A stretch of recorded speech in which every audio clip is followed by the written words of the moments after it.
छोटे छोटे बच्चों के साथ मैं सड़क पे बैठकर मैंने रात गुजारी। आपकी अगर माँ होती तो बताओ आप लोग क्या करते।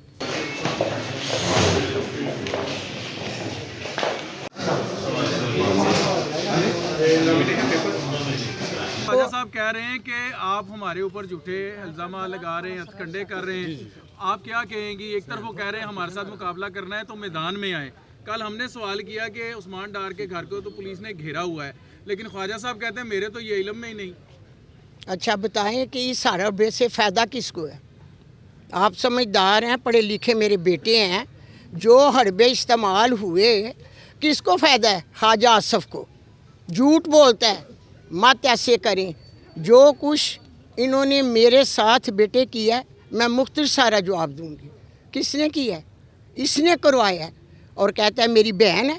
मेरे गैरतमंद भाई ख्वाजा आसफ़, इतनी हमदर्दी थी तो जिस दिन मेरा घर टूटा, मेरी इज़्ज़त को हाथ डाला गया, उस वक़्त मेरे घर आते तो देखते मैं आपको कितनी इज़्ज़त बख्शती। आप मेरे पास आए, आपने डीपीओ को फारग किया, डीसीओ को किया, आप माफ़ी मांगते थे अवाम के सामने, अवाम को गुमराह करने के लिए। क्या आप उन लोगों को मेरे पास लेके आते तो मैं माफ़ भी करती, क्योंकि अल्लाह को माफ़ करना पसंद है। माफ़ कर देती मैं। गलतियाँ इंसानों से होती है, अगर अल्लाह माफ़ कर सकता है तो मैं क्यों ना करती। मगर आप खुद समझ लें, मेरा मुख्तसर जवाब है बेटे, जो कुछ इन्होंने मेरे साथ किया, तमाम वीडियो साथ साथ मैंने अपनी आवाम को दिखाई कि देखें मेरे साथ क्या हो रहा है। मैंने फिर भी दुआएं दी, बद्दुआ ना दी, क्योंकि मैं साहिब औलाद हूँ। बाकी आप खुद समझ लें, समझदार हैं। इन्होंने मेरे घर को सील करके, हर घर मेरा इम्तियाज़ुद्दीन डार का मेरा घर था, बच्चे माँ को मिलने के लिए आते, घर से निकाल दिया छोटे छोटे बच्चों के साथ। मैं सड़क पे बैठकर मैंने रात गुजारी।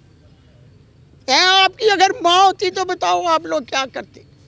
मैं कौम की माँ हूँ, शहर सियालकोट की माँ हूँ। मेरा इंसाफ 8 फरवरी को जब लेक्चर होगा तो मेरी शहर सियालकोट की आवाम इसे जवाब देगी। बात बेटे याद रखना, अवलीन दर्जा नबी पाक सल्लल्लाहु अलैहि वसल्लम ने औरत को दिया है। इन्होंने मेरे गिरेबान हाथ डाला है।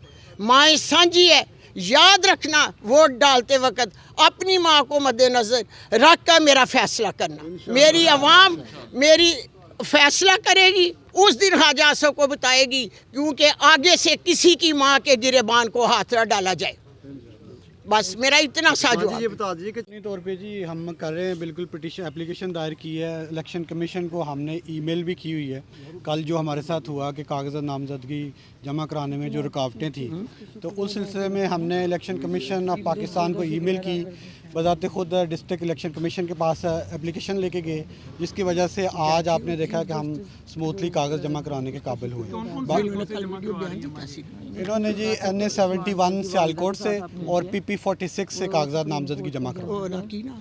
अच्छा माँ जी, ये भी बता दीजिए कि जो ये इलेक्शन होने जा रहा है, आपके सूरत हाल आपके सामने है, तो क्या आपके कोई खदशात हैं या आप समझते ये पूरा इलेक्शन होगा? मुझे इतना पता है कि एक ऊपर भी दालत है। मैंने कुरान पढ़ा, तर्जमे पढ़े, तफसीर पढ़े। मेरा दीन से ज़्यादा तल्लुक़ है दुनिया से। बात की समझ आई आप? जिस साहबान ने मेरे लिए अल्फाज उठाए हैं और उन्होंने लिखा है कि जो उस्मान डार की वालदा के साथ हुआ, मैं ता दिल की गहराइयों से अपने उस भाई का शुक्रिया अदा करती हूँ। अल्लाह ताला उन्हें हमेशा सेहत कामला में रखे और ज़िंदगी हमेशा के लिए सेहत की दे। मेरी उस भाई के लिए दुआ है। मुझे समझ आ रही है कि दुनिया में ऐसे भी इंसान है जो कि आवाज़ उठा कि ख्वाजा आसिफ, तुम अगर एक बाप की औलाद हो, उसकी ये सारी रियासती मशीनरी, मैं फिर एक दफा पैगाम देना चाहता हूँ। देखे 9 मई को जो कुछ हुआ, मैं सियालकोट में नहीं था, और इन्होंने किस तरह मेरी वालदा के बाल को से पकड़ के जमीन पे घसीटा, बाजू मरोड़े, मारा, पीटा। आज तो मैं सियालकोट में हूँ और मैंने डीपीओ को चैलेंज भी किया कि आओ मुझे पकड़ लो आके। आधी रात में ना आया करो, दिन की रोशनी में आया करो। آدھی رات کو تو بشرم لوگ اس طرح کی حرکتیں کرتے ہیں اور ویسے ان کی بشرمی اور بغیرتی کی تو حدیں پار ہوئی ہیں. تو میں خواجہ آصف کو یہ پیغام دینا چاہوں گا کہ خواجہ آصف تم مگر ایک باپ کی اولاد ہو، جو کہ مجھے لگتا نہیں، اور تم واقعی اگر ایک باپ کی اولاد ہو تو الیکشن سے بھاگنا نہیں ہے. جتنی بھی ریاستی مشینری ہے لگا لینا 8 فروری کو. اور میں سیالکوٹ کے سارے میڈیا کے سامنے اپنی ماں کے سامنے یہ اعلان کر رہا ہوں، اور میں الیکشن کمیشن کو کہتا ہوں، میں سیالکوٹ میں RO کو کہتا ہوں جو NA71 کا RO ہے، خواجہ آصف کی گنتی 10,000 سے شروع کرنا، 10,000 سے.